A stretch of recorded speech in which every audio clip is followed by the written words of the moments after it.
Her experience ranges from end-to-end management of L&D function to supporting organization development initiatives. She's also ICF ACC certified coach working towards PCC certification. To nurture her coaching skills, she's also pursuing NLP and TA. So she's applying a coaching and NLP in her day-to-day life, and that has helped her to become a better, happier, and more composed person. She also intends to use these tools and techniques to transform as many lives as possible. So she has a breadth of experience across various industries such as IT, BPO, banking. She has managed a small, medium-sized to very large, multi-locational, cross-disciplinary, complex projects, and she has the ability to strike a great balance between big picture planning and daily operational management. She has led several initiatives around social learning, innovation, and content curation. And also, she enjoys solving real-time organizational issues through customer-centric mindset in the fast-paced landscape with ambiguous outcome. So, without keeping you all waiting anymore, I would like to welcome our speaker, Shanti Sharma. Shanti, over to you. Thank you, Naveen, for the beautiful introduction. I only have one complaint. You should talk about the experience because that gives away my age, but I will live with it. Very good afternoon, everyone. Thank you for being here. Um, Today, the topic is for L&D folks. I'm going to be sharing my screen. Do let me know if you can see my screen.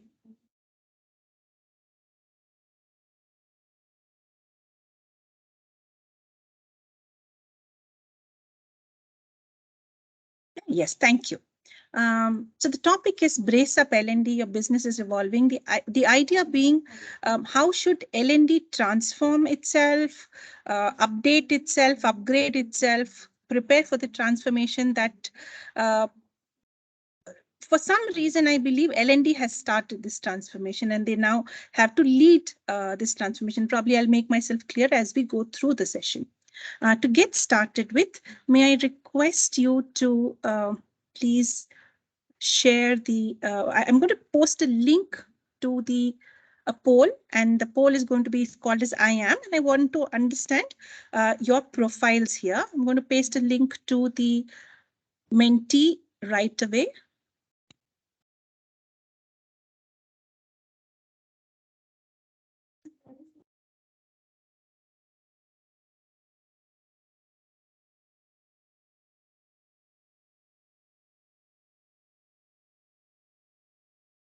And those of you who are comfortable using Menti directly, feel free to go to menti.com and enter the code. The code will be displayed on the screen in just a moment.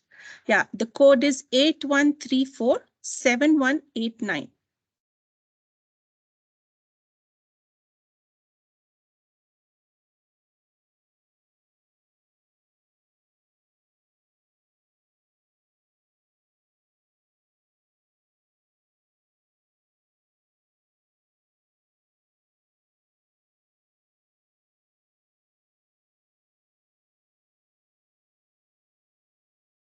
L&D professionals in the pink here.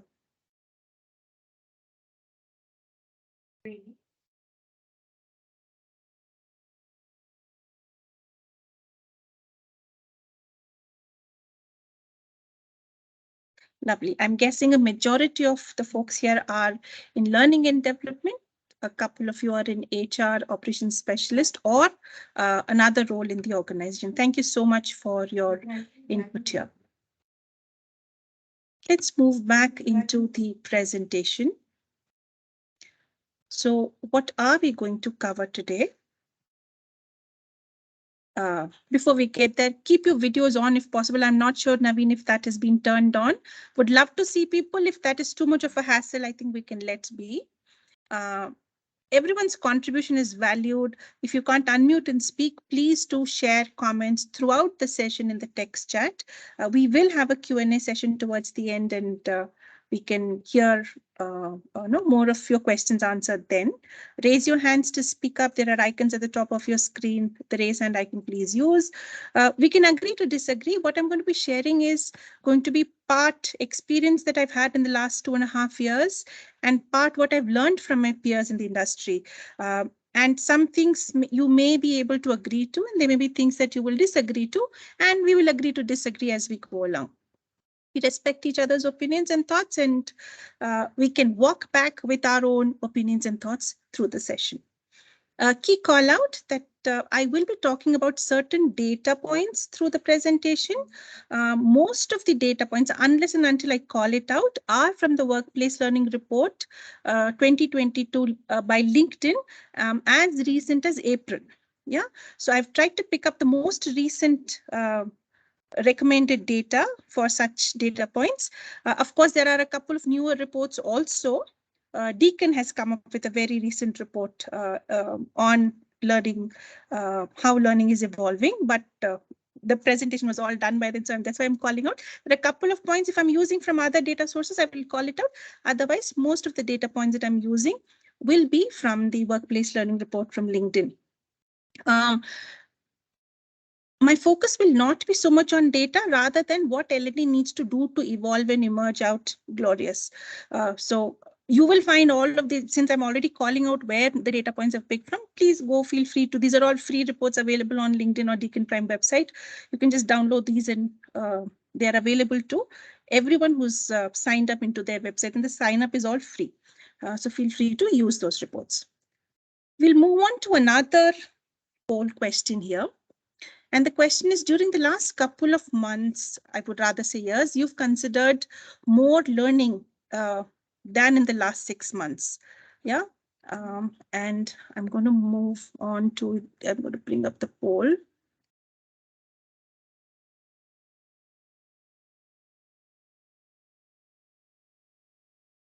Please read that. Yes, years. During the last couple of years, I've consumed more learning than in the last 6 months. Yeah, most of you have consumed more training during COVID. Agree. Thank you. There is a strongly agree. So I'm assuming there is lots of training happening at your end. Those who are strongly agreeing. Folks, some of you have remained same. We also see a disagree. Probably the training you've consumed during COVID has reduced due to certain instances, but we can see a trend towards agree and strongly agree. 10 more seconds before I pull down this survey.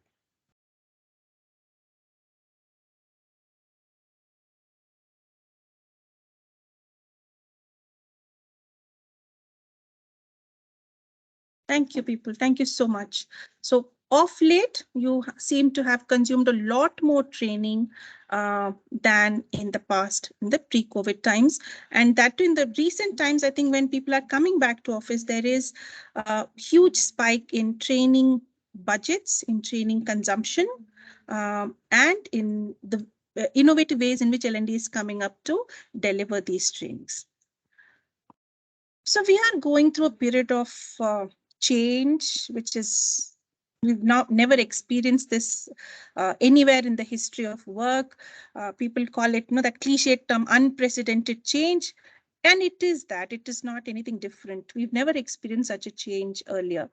My question to you is, what has it changed for the organizations, for the corporates, for the MSMEs, or for entrepreneurs? If you can key into the text chat, what are the kinds of changes that they are experiencing? That will be helpful.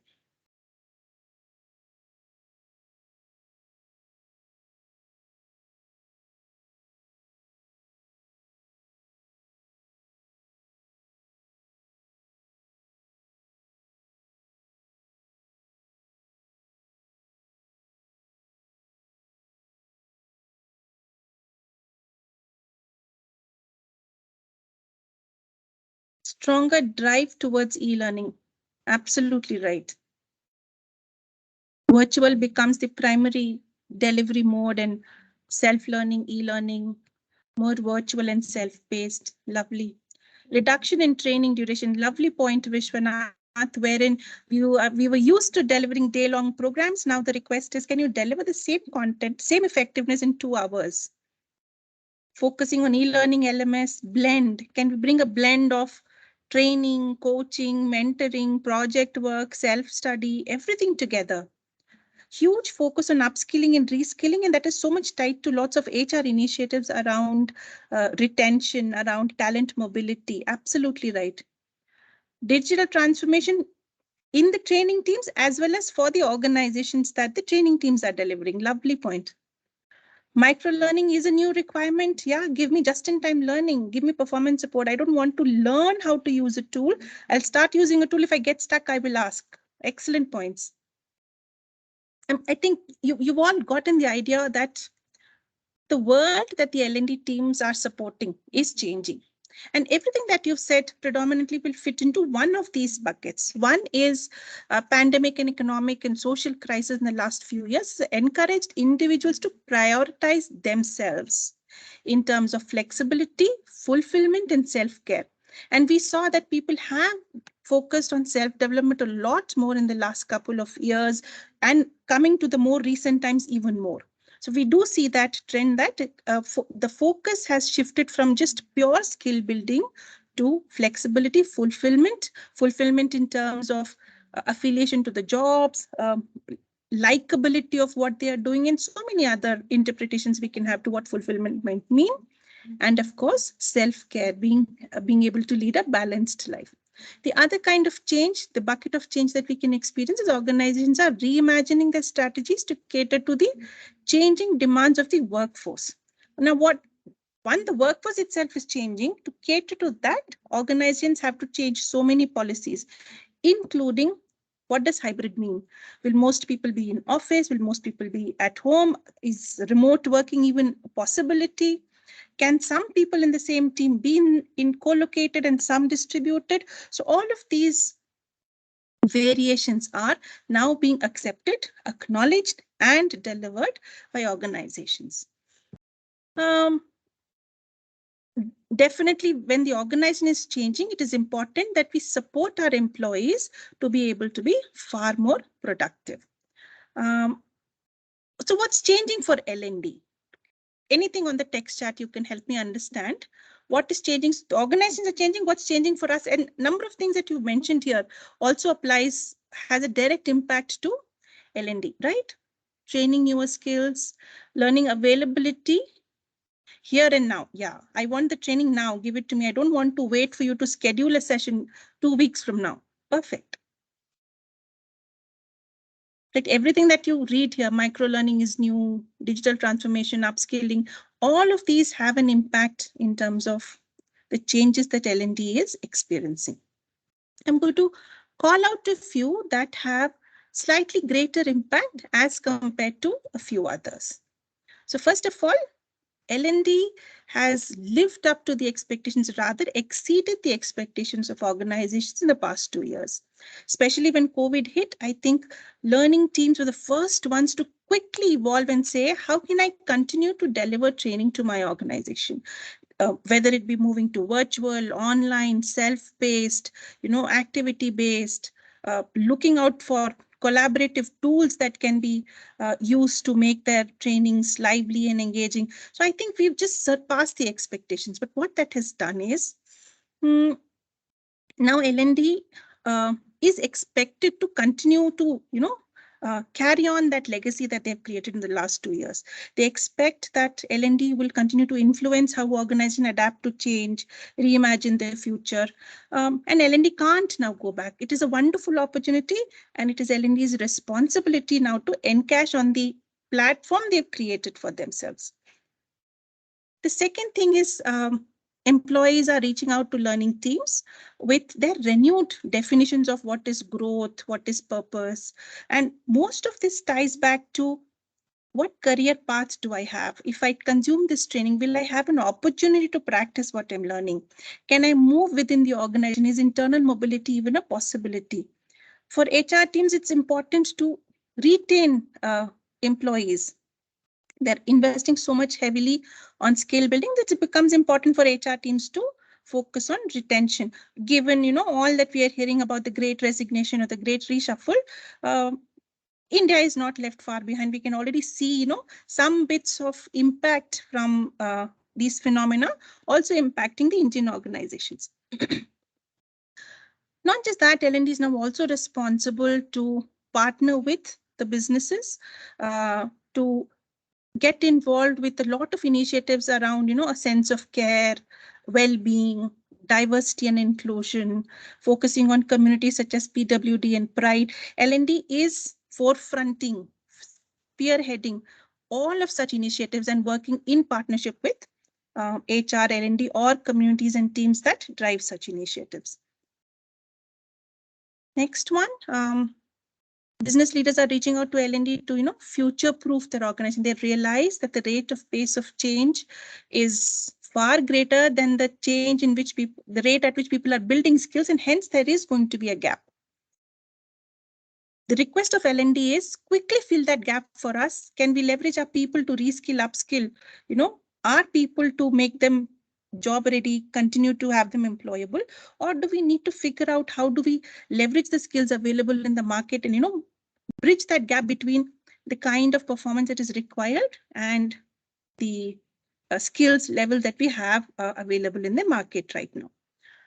To cater to this, of course, L&D has to develop newer ways of working, constantly changing and evolving, prioritizing, reprioritizing. So what was priority 3 months ago may not be a priority now because the skills market in the external world has changed, and hence the kind of skills delivery, catering to upskilling, reskilling within the organizations is also changing.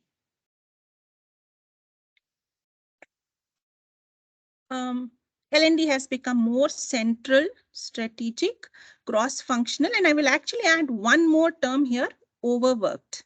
So L&D has become central, strategic, cross-functional, and overworked, and everybody who agrees with me needs to put a yes in the text chat.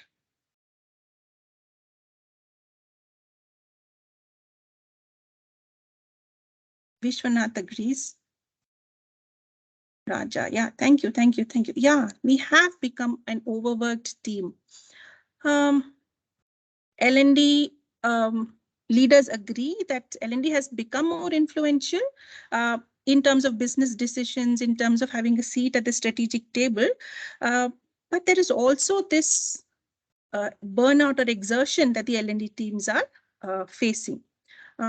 Learning powers culture, culture powers engagement, and that journey, every leader in the organization looks to L&D to say, okay, come, please help me build that culture so that my employees remain engaged and they're able to stay with the organization for longer durations.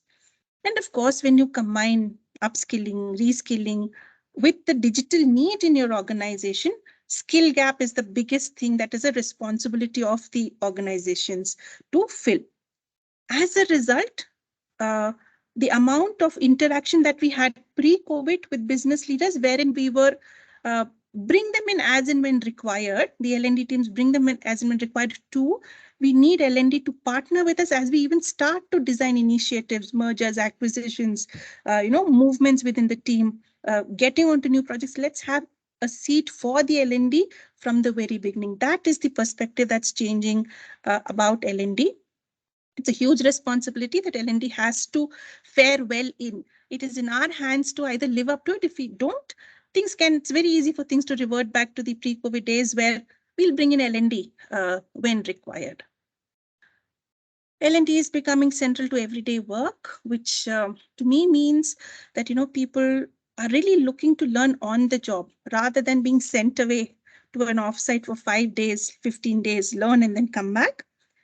Let's hit the road running and pick up skills as we go along, because the rate at which the skills are changing is, as I said, far greater than the rate at which people are being made available. And hence it's important for people to continue working while they are building several skills. Then is, of course, last but not the least, tech-enabled products. Every now and then these products are coming in, which is very helpful to the learning teams. Whether it be virtual reality, augmented reality, cloud computing, Internet of Things, and I can go on and on with a number of innovative products that are available on the market. But at the same time, it is important for L&D to know how, when, what to use. Be that risk taker in trying new things and failing fast and saying, okay, this doesn't work for my teams, my organization, then move on to the newer tool. Anybody who can, talk about some recommender systems, aggregators that recommend based on AI, these are the kinds of learning your peers are doing. If you're using that, please ping them on the text chat. There are lots of organizations that are using push content via chatbots. Okay, if this is the skill you're trying to build, have you tried this link, that kind of thing. If you're using any of those, please do ping in the text chat. Peer-based knowledge sharing, community sharing, sharing on social platforms is another wonderful tool that the learning teams have at their disposal to make use of. The integration of curated both internal and external content is something that is, top of the mind for L&D leaders and organization, because that saves cost. You're not reinventing the wheel, you're not creating anything new, but putting together things in a structured format that makes far more sense to the consumers of that content. So if I have to summarize in one line, the need of the hour for L&D leaders is to become physical plus digital. That's the word, phygital, and it's a new term that is being abused in the recent times, that everything is becoming phygital, both physical and digital, in terms of learning environments, in terms of ecosystems, in terms of programs and interventions. So when so much is changing for L&D, but obvious that L&D has to gear up and start to do things differently. I'll take a pause here and let's see what is it that your teams are doing differently to cater to all these things that are changing for the L&D teams and for the organizations. 10-second chat on the 10-second inputs on the chat. Yeah, Degrade, Edcast, lots of these aggregators that provide AI-based recommendations. Lovely. Thanks, Binoy.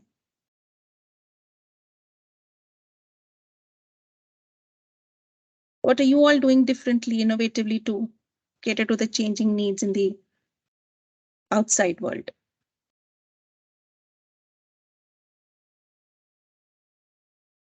Naveen, there's a hand raised. Do we take questions now? Should we wait? I'd like to know what would you prefer? I think if you're okay, maybe we can unmute Sure. them. Sure. So Lata has her hand up. Okay. Lata, maybe you can speak now. You can unmute and speak.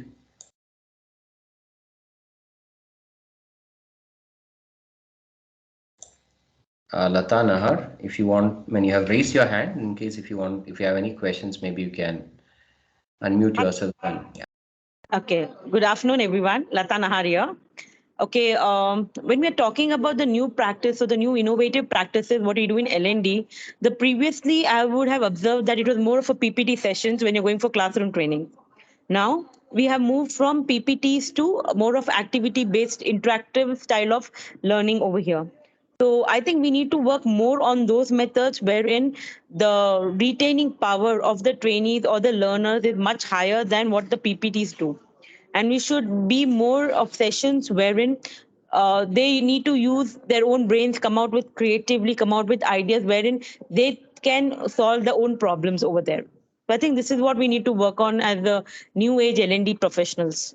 Thank you. Lovely, Lata. Thank you so much. We've also got certain other comments in the text chat, personalized learning opportunities. When everything in today's day and time is personalized, starting from purchasing goods on Amazon, based on your previous purchase, based on your search, based on your preferences, even looking at what kind of conversations you've had, and trust me, your phone constantly listens to all your conversations. It provides you recommendations. Yeah. MOOCs like Udemy, Coursera, lovely example. Micro-learning, unscheduled.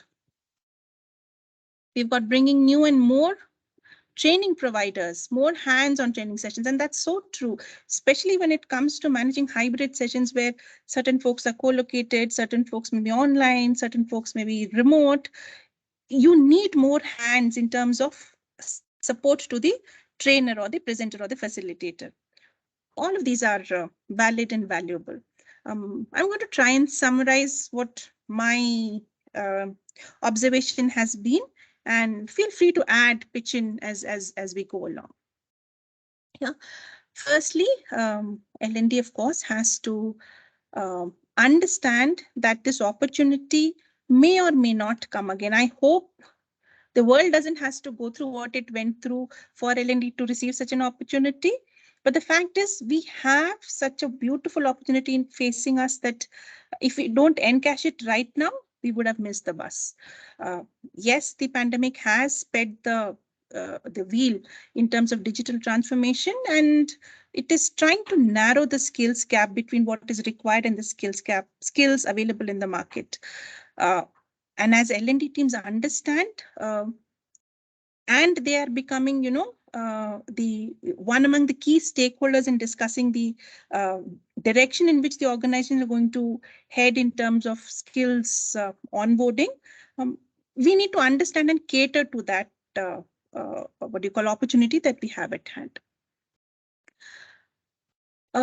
Business volatility, especially the attritions, amplifies, how HR is siloed in most organizations today, whether it be, onboarding teams or whether it be learning teams which are focused on upskilling and reskilling, talent mobility, DE&I. I think these are all working in silos, and it is important that everything under the talent umbrella, talent development, skill development, talent mobility, culture related items, D&I related items, everything we brought under one umbrella, and the leader who drives all of these initiatives has a clear view of what is happening in each of these organizations, the sub-organizations, if I have to talk about. And fortunately, L&D is best positioned because they understand the language of skills to be working with all of these teams and bringing them together. Organizations are shifting from skills-based planning to capitalizing on the trends that they are observing these days, and saying that, can I skill up people so that my talent acquisition teams get a breather? Can I skill up people so that they're able to move locations, they're able to work from anywhere, whenever there are high pressure volumes in certain teams, people are able to move easily, come back, and, people are far more productive. People are able to choose roles and jobs of their interest and passion. And how can L&D make it available through mentorship or gigs or shadowing or on-the-job learning, or in the text that we saw, can we have mobile learning? Can we have the small nugget bite-sized learning? All of this, how can L&D make it possible by bringing in all of these verticals within HR under one umbrella? Next one is strategic thinking requires strategic metrics. And I really love this because even today, L&D programs, even though they've become strategic and cross-functional, most L&D teams are still measuring on smiley sheets. How did my training program do today? Are people happy today? Whereas I think we need to move away from there and start to gauge the success of the program in terms of how have people been able to perform in their jobs once they've gone back to their workstations? What has been the impact in terms of reskilling, upskilling? Have we been able to give some respite to the talent acquisition teams? Has the mobility teams been able to identify talent within the organization that they can move around? Those should be metrics that L&D should start demanding. I'm not saying capturing. L&D does not have the capability to capture this metric. That's why bringing in all the HR functions together, or at least to an extent that the HR functions are able to talk to each other using the same language, is very critical. Making sure that L&D aligns to the business requirements. What are the business results? Measuring the business results is another aspect that L&D should start focusing on. The focus has been there, but not really measured and tapped into in many organizations. I won't say not at all, but in many organizations. The last kind of metric that I think is very critical is people analytics, and it could become a very strong partner to highlight the business impact of skill building programs. When L&D leans on people analytics, they know where are the gaps, what kind of programs do better, what is the need for people today. And of course, the same metric can be extrapolated for feeding into data for other teams such as talent acquisition, talent mobility, etc. Now, there are several ways in which to unlock keys to success. One is staying close to the stakeholders. I'm sure all of you would agree that more and more L&D teams have to start to speak the language of the C-suite, have to start to speak the language that is understood by their stakeholders, spoken by their stakeholders, trying to build programs that deliver what the stakeholders need. So that is really, really important. Of course, how to do that is knowing your audience, align your L&D with your overall business strategy, connect with business leaders as often as possible, speaking C-suite language. C-suite as it is is in lack of time, is in dearth of time always, is very poor by very time poor by definition, C-suite, when we talk about them. So it is important that we show them the value of the programs we deliver. Otherwise, it just becomes a check in the box and we will lose the seat at the table that we've been able to create in the last 2 years. Another important role that we invariably forget is the CFO. Let's not do that. Capitalize on this opportunity to demonstrate that learning also impacts the bottom line. None of us will disagree, but we don't demonstrate it on reports, dashboards, on paper in black and white and show it to the CFO saying, see here, this is how my training has impacted the bottom line. The more we do that, the more we will retain the seat at the table. And of course, every skills gap you close, ensure that you are showcasing that as a partnership that you've delivered with the business leader. And that is what is going to help you create advocates in your business, and they will continue to support you.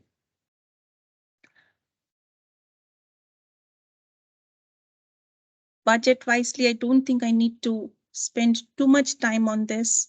I'm reminded of Aunt May from Spider-Man, where she said, with great power comes great responsibility. Now that L&D teams, leaders have shown that they are really strategic thinkers, they can deliver value to the businesses, and that gives them great power to be a part of key strategic decisions. Now, with that comes lots of responsibility to show that they are using the money that is being given to them really cleverly and to give back to the business and to, again, impact the bottom line to help the businesses recover losses from the last 2 years, create more profits on if they've been a profit-making organization in the last couple of years, etc.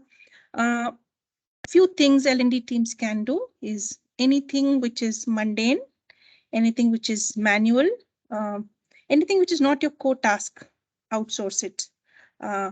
Free up your time to do more strategic tasks, to do more strategic thinking, anything that will drive the business impact. And I keep telling my team, if you can document a process in steps, that's it. It should be automated. If it does not require you to think through a process, humans should not be doing it. It should be machines that should be doing it. Is it easy? No. Have we arrived there? No. But have we made progress? Absolutely. A lot of learning processes now are pretty automated in my organization. And that does free up the time for the learning partners to have more conversations with the business leaders. Given all of us move to virtual environment, what we could do with, just turning around and tapping the shoulder and speaking to the other person. Now we have to block that 30-minute, 15-minute slot on somebody's calendar to have that conversation. So it is important that we show that we are using the money that was given to us pretty wisely. Line managers are, secret skill building machines. And if we leverage this talent pool that we have in the form of line managers, we activate the line managers to help L&D leaders, enable L&D leaders to promote learning in their own teams, to help them understand how they can support the learning of their team members through mentoring, through coaching, to giving opportunities to practice the skills that the employees have learned. It can be a huge benefit to the learning teams. A word of caution here is, though managers are capable of doing this, of late there has also been reports that show that managers have burnt out because there is so much on their plate to do. They themselves are going through all the changes and challenges that everybody on this planet is going through, while they're trying to manage their teams who are going through similar challenges. So it's a double whammy for them. So be kind to them, but see wherever possible, you can leverage the strength of the line managers to be advocates for the learning and development teams. Listen to the learners. The best way to understand what employees want and need is the employees themselves. There are, can you send surveys? Can you do focus groups? Can you talk to business leaders? Can you do flow walks? Just walk around, have conversations over tea, coffee, lunches, try and understand what the learners are saying, thinking, feeling about the learning programs. That itself would give you lots and lots of insight into what is it that they want. This year's workplace learning report actually indicated that only 20% of the learners agree that their organization values leadership. Their organizational leadership values learning more than before. And the 20% is a very small number. Though organizations feel they are doing so much more in terms of learning, they are increasing their budgets for learning. That is not getting translated into meaningful outcomes for the learners themselves. So that's where L&D comes in being able to translate all that investment into things that are visible to the learners. Of course, it is important to not only listen to the employees, but also what the leaders are experiencing and create that balance between what the leaders want and what the learners want. It's not an easy job, but if it was easy, you are not leaders, right? Next one is moving from learning design to learning journeys. I think I really love this point personally because I've invested in creating learning journeys. When COVID hit us, I think one thing was very evident. We can't make people sit in day-long sessions virtually. Breaking an 8-hour workshop into 4 2-hour workshops wasn't effective enough, because if a person missed even one of the 2-hour slots across the week, the essence of the session gets lost. So what is the best way? So bringing in that blend, learning from our friends in marketing, for example, it starts with taking a strategic, systematic approach, take a business problem you're trying to solve, build stakeholder personas with what are their goals they want to achieve out of the training program, set KPIs for the facilitators, for the training moderators, for the administrators, for the learners, and for the people who collect and monitor that data. Ensure that your systems are ready to collect and monitor data. And create that perfect blend of learning so that the learning caters to people who learn by listening, people who learn by doing, people who learn by reading, people who learn by watching.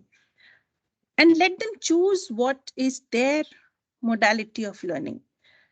If everything is right now, what I'm doing is I'm just saying things, it's only people who listen well, who learn by listening will make most of it. But people who learn by doing, for them, this may be a boring session. We need to really be able to give all those modalities. I know this is just a webinar, but a learning program can't just cater to one modality, but has to be a perfect blend of multiple modalities so that people are able to pick and choose how they want to learn a particular aspect of that module. We have to prepare to deliver in a hybrid model, and delivery in a hybrid model has lots of nuances. Are more people co-located in person? Are more people virtually and just a few people in person in the office? Do we have everybody virtually but co-located in 2 different locations? And to top all of this, there is the added layer of complexity. Where is the facilitator? Is the facilitator virtual? Is the facilitator in person? Is the facilitator where more participants, whichever modality, more participants are joining from or less participants are joining from? And the only way to address this is having more people to partner with the facilitator, have moderators, have separate moderators for in-person groups and virtual groups in a session. It is not easy, it is more expensive, but the only way to make hybrid learning, hybrid delivery of learning really effective is having more hands on deck. I do have some slides towards the end, depends on how much time we will have. I have some appendix slides on the best ways to deliver training, but I do understand this is not a facilitator audience, this is an L&D audience, so we can skip that. But if those of you are interested, I can do a quick run through that towards the end. Last one I think that we miss is investing in ourselves. We don't practice what we preach. We have everybody learn, but we forget that it's equally important to upskill ourselves. What's new in the learning industry? What are the new tools, technology, new methodologies, new principles that are coming up in the industry that you need to be aware of and start using and practicing in your own organization. I think that's very key. Not only that, I think it's important for L&D teams to now build skills around resilience, stakeholder management, communications and marketing. Those things which are only for the businesses now are becoming as important for the L&D teams themselves. With that, I will take a pause and let's see what questions we have in the text chat. Naveen, we can either have people unmute, or if people want to type their questions in the text chat, that would be okay too.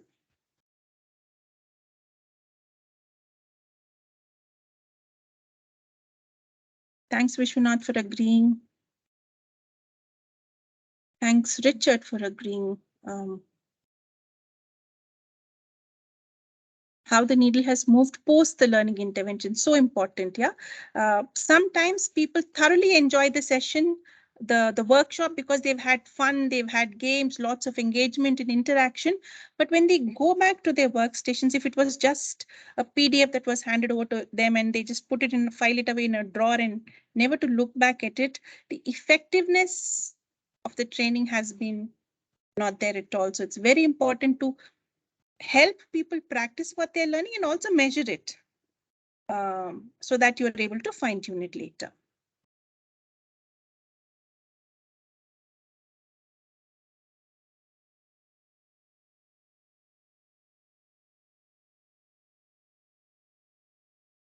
Vishwanath has put up his hands. Okay, Vishwanath, you can unmute yourself and ask your question.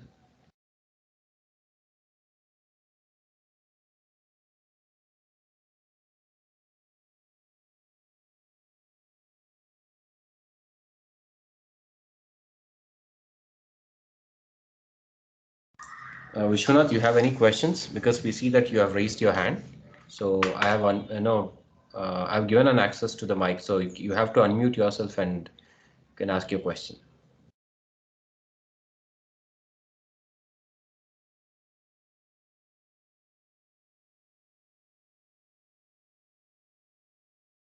Can we take a couple of questions that are coming up in the text chat? And I'm hoping by then Vishwanath figures out how to unmute. Is that okay, Naveen?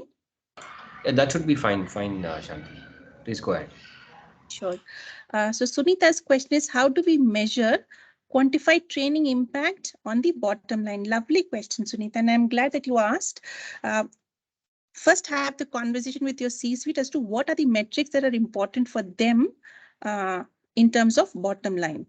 Is it only the profits? It is only the sales closed? It is only the output? So figure out what is it that they use to measure their bottom line, and then figure out how does the learning program feed into that. Every business will have their own metrics, but they are unable to tie it to learning. Can every improvement be tied to learning one-on-one? No. So you will always need to have a control group and a group that has gone through the training and measure the same sort of input so that all the other parameters are nullified and only the impact of training gets more visibility. I'll give you an example to make this clear. Suppose we are trying to measure productivity. And because of, I'm part of a bank, so, if our people are more productive, we're able to open more home loans, the bank makes more money, and hence that impacts the bottom line. That's the chain we're trying to follow. We're trying to see if a person can close a home loan 2 in a day, and all the other parameters remaining same. So 10 of them have gone through some sort of a training. The other 10 haven't gone through some sort of a training. We measure the same productivity metrics for both of them and see if there is some sort of a relationship we can build between those who've gone through and not gone through. To give you an example, the people who've gone through training, suppose they say that they've been able to now complete 3 loan processing in a day versus those others who were able to do only 2. That shows a clear distinction. Because you've had a control group, you can show that difference. But if you just say that, people did my training earlier, they were able to do 2 and now they're able to close 3 loan, businesses are not convinced. The reason being, they'll always try to figure out, oh, but our line managers also supported, but then pre-COVID and post-COVID loan requirements were very different. So they will have lots of other aspects to attribute the improvement to.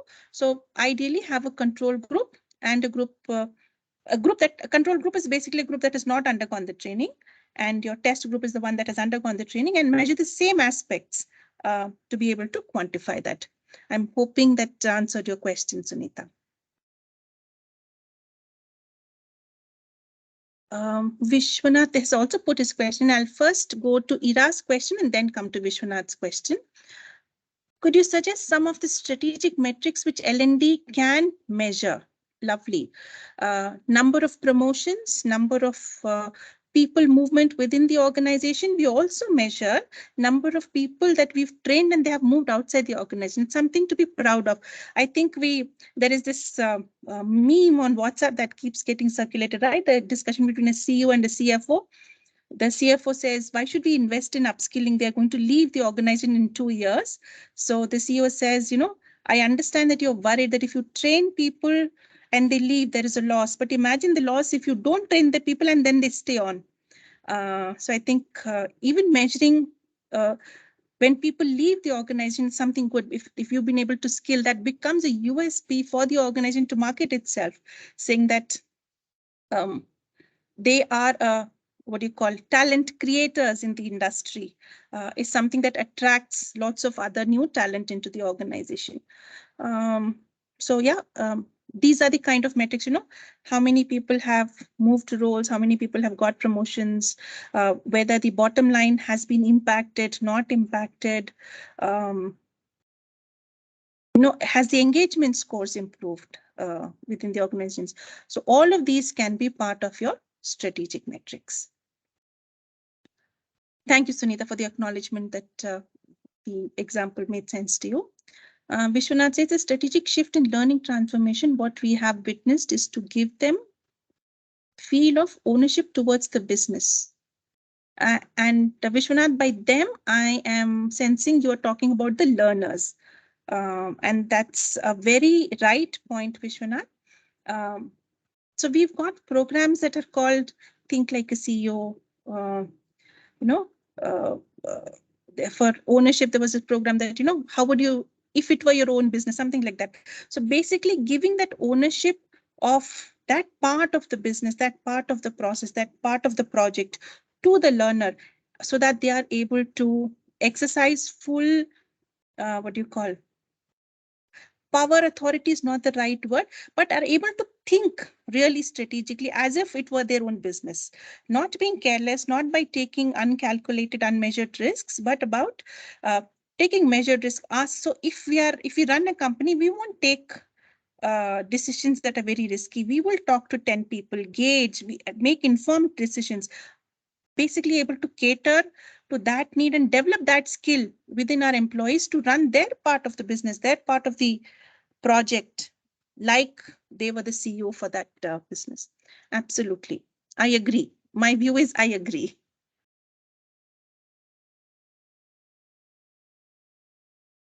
Any other questions?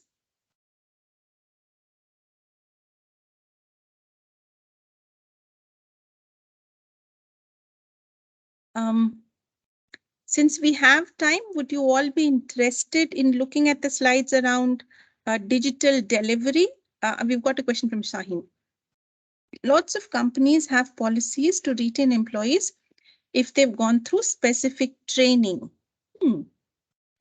Yeah, clawback policies are there specifically for those programs which are heavy on investment. Are these strategies working? The answer is no. Actually, by law, you cannot bind an employee to stay just because you've invested in their training and development and growth. It is the employee's right. Can they sign bonds? The answer is yes, but still, can they decide to leave? The answer to that is also yes. So the strategy is not working, but definitely that acts as a carrot. So if you create a journey and show people that, you stay here, then in the next 2 years, this is what you will learn and grow. And then the 2 years beyond that, this is what you will learn and grow. Rather than saying, okay, now that you've become a manager, learning is your responsibility. In fact, now you start training your teams and there is no focus on your growth and development. That's where people start to see, okay, I'm not growing, I'm not developing, I need to look elsewhere. But just the clawback policies itself aren't very great and won't work, my view. Yeah. Richard, any techniques that worked for your team during digital virtual to ensure that learners are really engaged in learning or multitasking? That's $1 million question, Richard. I don't think we've cracked it, but a few things we have done. We insist on video. So the first slide you saw, can we have all videos on? And we call out. We acknowledge that homes have come, offices have come to homes. It's okay for your parents to be walking around and behind you. It is okay for you to be snacking, eating, drinking as you're attending the sessions. Be comfortable, be yourself, but be present in this. And so we start with that calling out. Common tools that almost everybody uses, Mentimeter, polls, quizzes, breakout rooms. Can people do something together and bring back the learning rather than more of a tell? Can they co-create the learning and present back and share with the rest of the audience? Are all things that I think most organizations are using. Do we still have people who don't turn on their videos and are completely lost? And the answer is yes. And there is no way to figure that out when the videos are turned off. I'm hoping that answers your question, Richard. Lata has her hand up.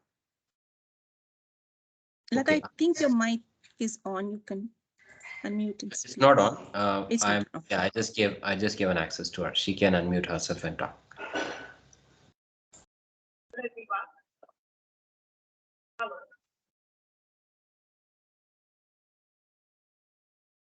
Lata, are you saying something?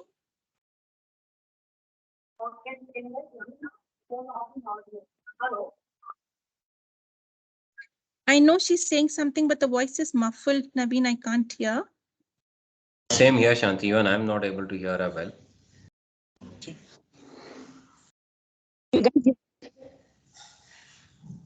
Hello. Yes, Lata, clearer now. Please go ahead. Okay. My question here is, when we do online trainings, the company expects an ROI the same as they expect in a classroom training. And they don't give us just 25 people. What is the number what we expect for a particular training?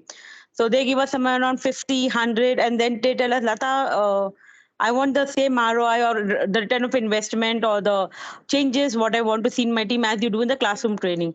So my question is, how do I answer it? Because as a trainer, I fall short of answers on convincing them that the classroom, the effects or the after effects or whatever you call the results of classroom training will be much different from an online platform. So absolutely, Lata. That's a very valid point, and I do understand the myth that the leaders think, is that, since it's online, it's okay to have large audience, and still the training effectiveness would be same. And I totally agree. The training effectiveness is not same. Even with the same number of participants in a classroom and a virtual environment, the effectiveness of a virtual environment is maybe equal, if not less. Yeah, that's the thing. More effective are in-person sessions. How have I handled? I can tell you. I asked one of my business leaders, okay, would you send your child to a classroom with, 25 students or 250 students? You take a call. He laughed and said, okay, you've got a, smart argument up your sleeve, Shanti. And we went ahead with the same number of audience. In terms of effectiveness, we've broken them down into journeys. We've not they have lots of things to do. So we use Microsoft Teams at our workplace. So every training, a Microsoft team, that team itself is formed, and within that they have pre-reads, post-reads, activities, then the workshop, virtual workshop, wherein they come back and share learnings, and people challenge each other's understanding and create that social environment where they can share and learn amongst each other, hoping that it will be at least at par with a real environment classroom where they can really say, hey, I disagree to what you say. We are hoping to get that. In pockets we have achieved.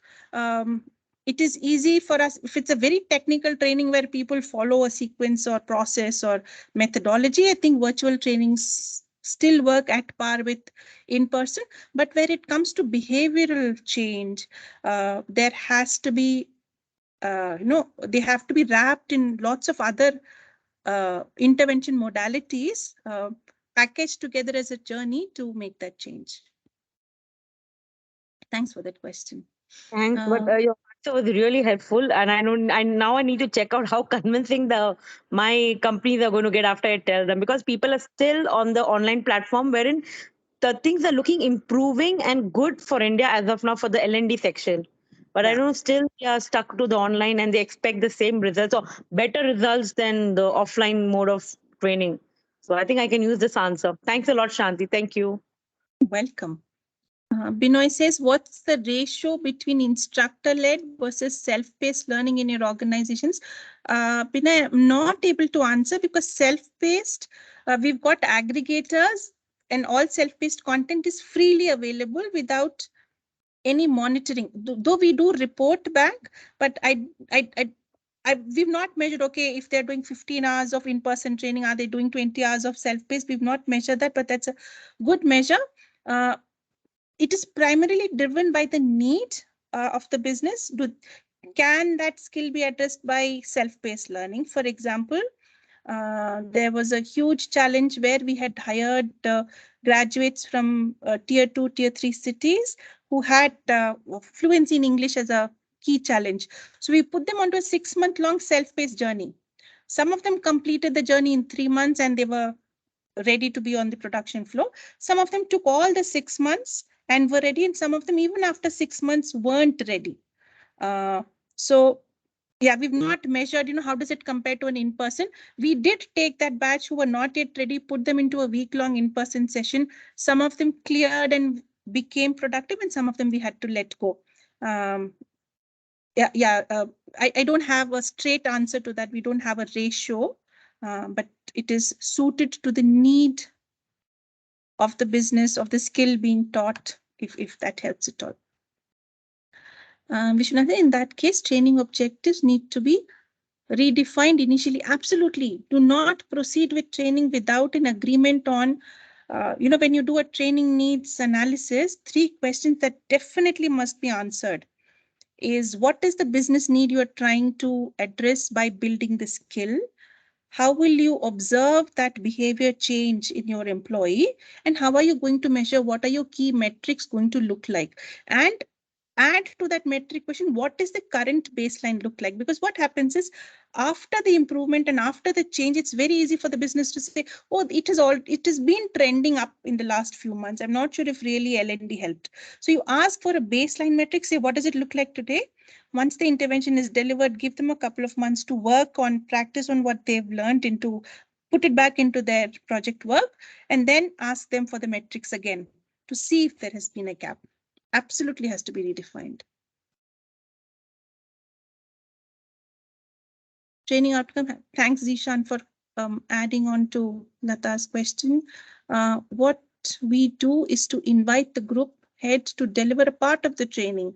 That's a great strategy, Vishwanath. At least in India, a lot of learning is driven top down. If my leader wants me to learn, I'm more happy to learn. If it is an HR or an L&D initiative, I'm like, why do I need to learn? I'm doing my work and that's more than enough. So if my leader tells me it's a really important critical skill, they are there in person to present and deliver, in person or virtually, present to deliver. I think that draws crowds and eyeballs. Absolutely. How to prepare yourself to start hybrid trainings. I will try and cover that, Ria. I have a few slides, as I said. I'll quickly walk through those in a short while. Let me see if there are any questions, and then I'll come to it, Ria. Are all technical skills driven by practical hands-on assignments? I can tell you what we do at ANZ, Binoy. We've got 3 proficiency levels: developing, practitioner, and experienced. Anything that caters to the developing level caters to a knowledge level. So we end it with a quick assessment, a multiple choice or something like that, a very simple thing to test people on knowledge. But when it comes to practitioner and experience level skills, it is important that they demonstrate that they have learned. They can demonstrate in multiple ways. For example, when we teach VB macros, there is a dummy data sheet present in a SharePoint. People go download that.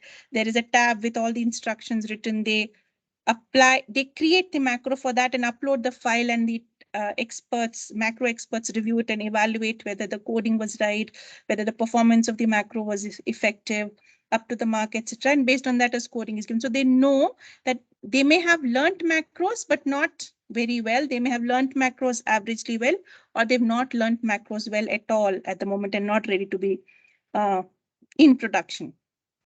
The experience level, apart from learning skills and clearing some assessments and simulations, etc., they also have to undertake the responsibility of teaching others. So that's what we call an expert, when you're able to impart that knowledge to others. So we do this hands-on practice assignment project depending on the proficiency at which the knowledge is being delivered to the employee. How can you measure behavioral change, especially with senior leaders? Again, a $1 trillion question. Nobody has been able to find that answer so far. I can tell you what we do at ANZ, and hopefully that works for at least some of you. Behavioral change is the toughest to measure. So everything has to have a pre and post kind of a metric.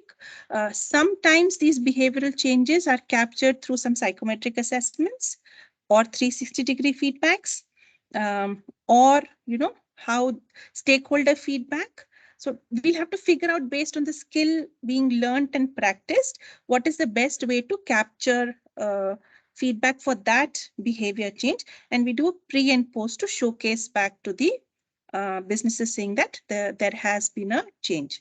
When it comes to senior leaders, there is a huge resistance to acknowledge that there is a need to change. You'll always hear the leaders say, my team needs training, my team needs coaching, please assign mentors to my team. They themselves don't believe that they need training, coaching, mentoring for themselves. And if you're able to get the leader to acknowledge that they are hand in hand with their teams, only when they change and evolve can they bring their team along to change and evolve. That has been our biggest metric, and that happens through pulse surveys, when the employee tells the leader that you are the front runner in delivering change and bringing everybody along with you in the change.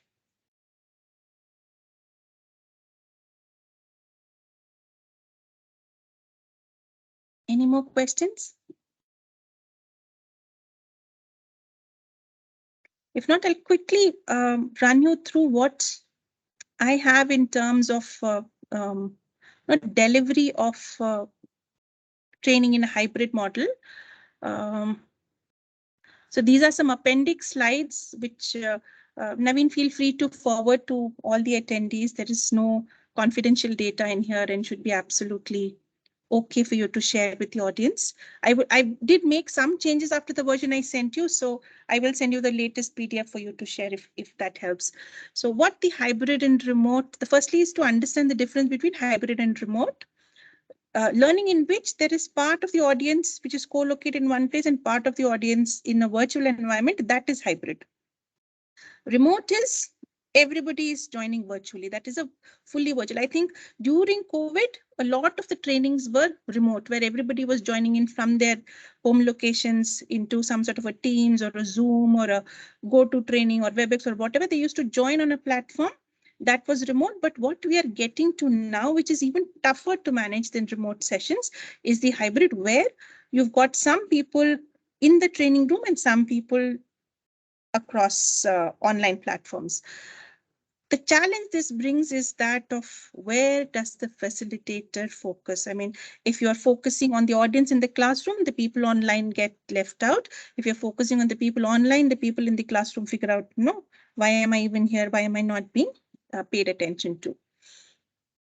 I won't ask these questions. It's not this section is not a webinar section. I'll jump right into the meat of the slides that we have. Hybrid sessions can be of 3 types, where participants are primarily co-located with some people online. It could be also a situation where there are two or more co-located groups attending. So one from Bangalore, one from Mumbai, one from Pune. Multiple groups, all of you are online, but there are groups in Bangalore together in a meeting room. There is a group of people in Mumbai together in a meeting room attending the sessions. Or you have mostly online, but just a couple of people, just because we are in office, let's get into a meeting room and attend this session together kind of environment. An added challenge to all of this is, where is the presenter? Is the presenter in person along with the people in the meeting room, is in a remote location, is in a location with another co-located team that is joining virtually? So lots of these things bring in lots of complexity to how the hybrid sessions are being delivered. We've created a model for ourselves and we call it SAID. The SAID stand for support, attend, include, and direct. So what does support mean? Is to tell people what to expect before you get there. Specifically in a hybrid environment, it's important to tell people in the classroom that there are people who are joining online. It is important to tell people online saying that there are people here in the classroom. And a hybrid orientation. What's the right way to ask a question? If I'm in a classroom, can I just turn around and ask a question to the facilitator? Or do I also put up a hand in the Teams environment or Zoom environment and then ask a question? So what is your right way that everybody, both online and offline participants, agree to? Assign a co-presenter, moderator, producer, whatever you want to call it. Choose a name, but you need multiple people to manage sessions. Specifically, when there are people co-located and online, there has to be somebody who is managing the online audience. There has to be somebody who's managing the in-person audience. If there are multiple in-person locations, we need multiple facilitators, producers, co-presenters in each of these locations, so that any nuances in that specific location or online can be catered to by that person. One tip here is practice technology in advance, do rehearsals, because we think, it's just about joining into a Teams or a Zoom link and we are sorted. Sometimes technology doesn't support us, audio, video not working, information not being able to move across these locations, and it's not an effective training. Acknowledge each person by name, I think, is very important. That is true even if it's in the olden days, no classroom sessions. I think that was important even then, but even now, and I think now it has more of an importance to show that connect, that relatability to the audience, praise, validate participants for contributions both in the text chat as well as in verbal environments. The A stands for attend. Encourage lots of peer-to-peer chatting activities to be done together, group discussions, group chats, come back and present as a group. That can really get people working together like they would do in small tables in a classroom environment. Like we'll divide them into group A on this table, group B on this table. You do the same activity, then we'll run a competition kind of a thing. But here, be mindful as to what is the best way for you to divide the audience. Should every group contain some online, some offline, or does the activity require to have everybody in the same modality? Everybody online works together, everybody offline works together. You will have to choose that as a facilitator in terms of what is the best way to divide the audience into groups based on the kind of training you are delivering. Don't treat your remote audience as second-class participants. Here also use as many co-presenters, facilitators as the number of clusters. All online, you need a person. Multiple co-located, you need a co-presenter in every location. Use all sorts of polling, gamification, whiteboard, idea boards, There are so many tools that are, free versions are available these days that you can use to keep the audience engaged and participating together. Even if your audience is in the classroom, rather than saying out things, if they can also put it onto that whiteboard so that that one view is available to everyone, can be a very powerful thing. The I stands for inclusion. I think equal access for all activities, discussions, participation for everyone is very, very important. It is also important to ensure that it is a fair competition between online, offline, or the various groups in the training room. It's a level playing ground. So it should not be that, people in person have some sort of an advantage or people offline have some sort of an advantage. Yeah, so we need to balance that out. And again, it depends on you as a facilitator to think through what might be the best way to break them into various rooms.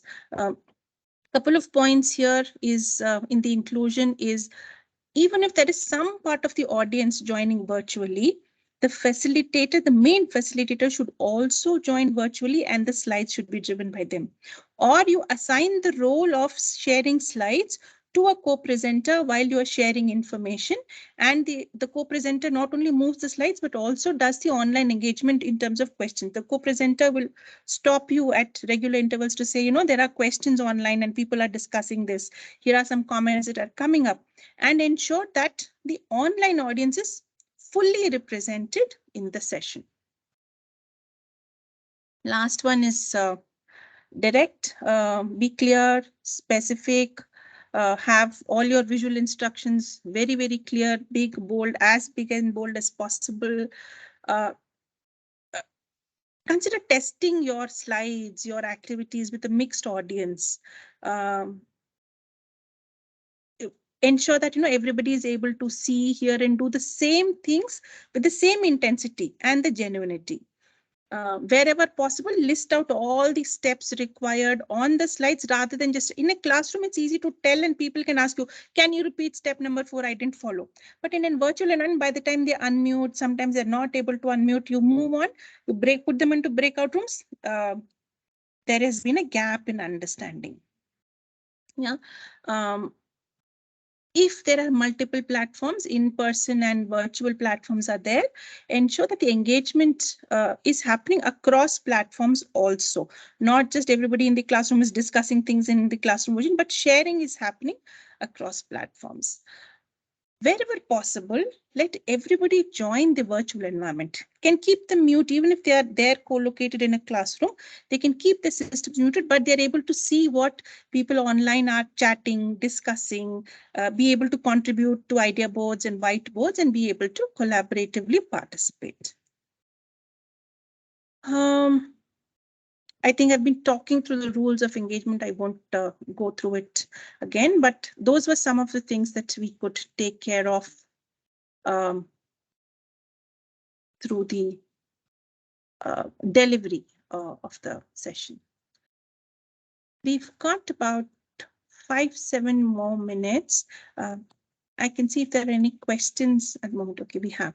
What are the different strategy or tools are being used in other organizations to upskill employees? That's it, Zishan. There are no other tools being, depends on what you call as a tool. Are you calling an aggregator at a tool as a tool? That could be it. Are you referring to coaching, mentoring as a tool? That could be job shadowing as a tool. That could be. But despite job shadowing, mentoring, quick reference guides, job aids, you still need all of this that you've mentioned on the screen, self-development, e-learning, blended, VILT, all to be working in hand for holistic development.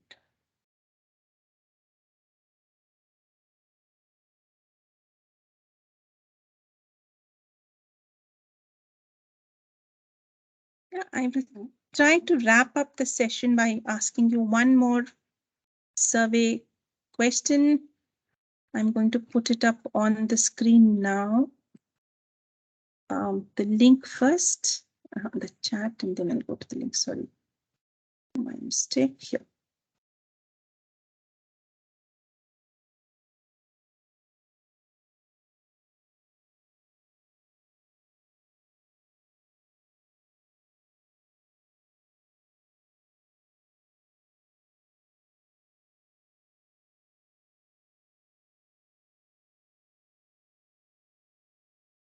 And the Menti code for this one is 3230-3230-1183. While you're entering, what is your one key takeaway from the session? I'm also open for any other questions that you may have.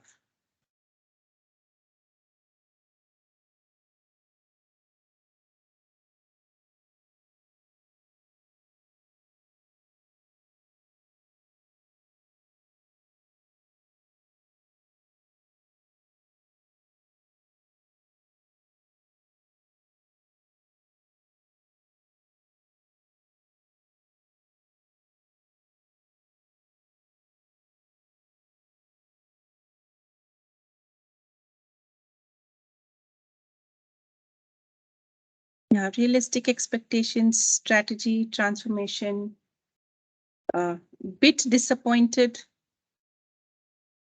Not sure who you are disappointed with. Would love to hear in the text chat. Transformation, nothing specific, sure. Few people see some opportunity, strategy is becoming bigger. It means more people are thinking strategy is becoming key and important.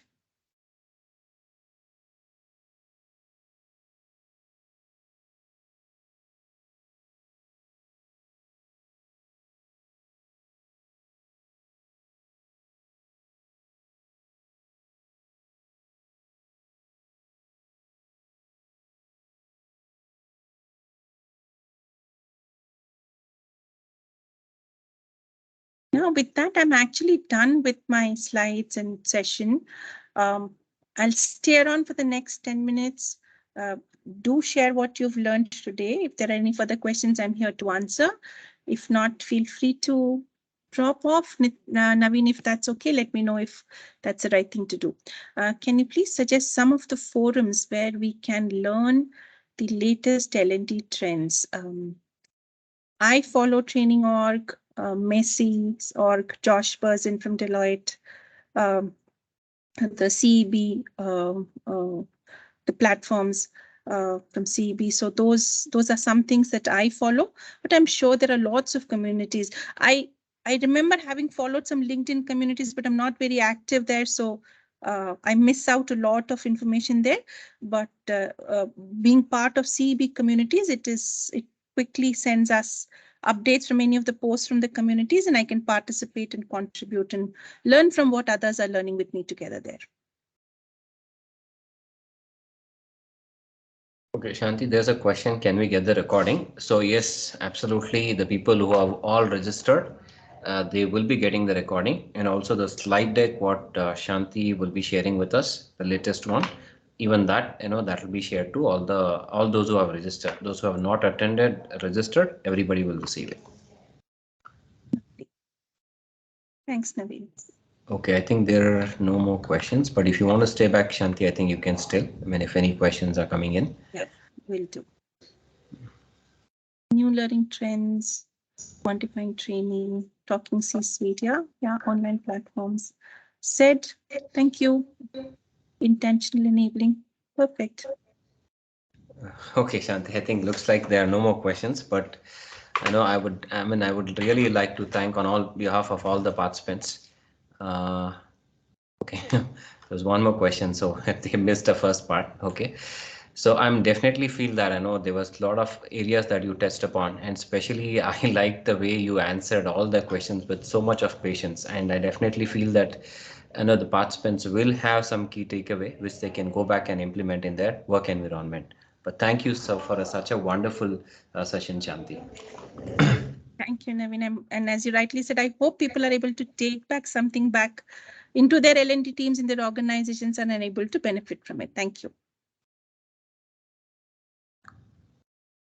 Right, Shanti. Pleasure having you. Thank you so much for your time. Have a nice day ahead. And thanks everyone for joining for the session. I look forward to more such sessions, so hopefully people can join us as well in the future. Thank you, everyone. Thanks, everyone.